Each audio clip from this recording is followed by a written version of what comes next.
Kurti pokušava da se dodvori Trumpu, ali analitičari smatraju da je to uzaludan pokušaj. U Prištini su osvanuli plakati s likovima Donalda Trumpa i Richarda Grenella uz poruku učinite Kosovo ponovo velikim, što prema oceni analitičara ukazuje na očajničko dodvoravanje vlasti u Prištini. Ovaj potez dolazi ubrzo nakon telefonskog razgovora Trumpa i predsjednika Srbije Aleksandra Vučića, što je, kako se čini, dodatno uznemirilo vlasti u Prištini. Iako su zvaničnici u Prištini ranije podržali Kamalu Harris i Demokratsku stranku, sada pokušavaju da poprave odnose s Trumpom nakon njegove pobjede. Međutim, analitičari smatraju da ovaj pokušaj neće imati značajan utjecaj na novu američku administraciju.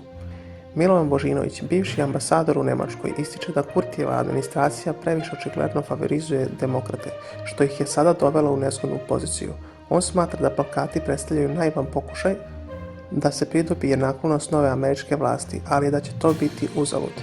Također, naglašava da će Trumpova administracija zauzeti drugačiji stav prema Prištini, jer su dosadašnji potezi ukazali na to da se neće igrati s jednostranim akcijama Prištine, već da će tražiti rješavanje pitanja uz uvažavanje Srbije.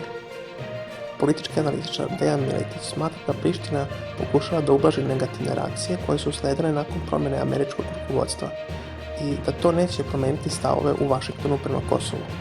Ovaj potez neće zavarati nikoga, jer je jasno da će politika prema Kosovu biti korenito promijenjena, zaključuje Miletić, piše portal kurir.rs.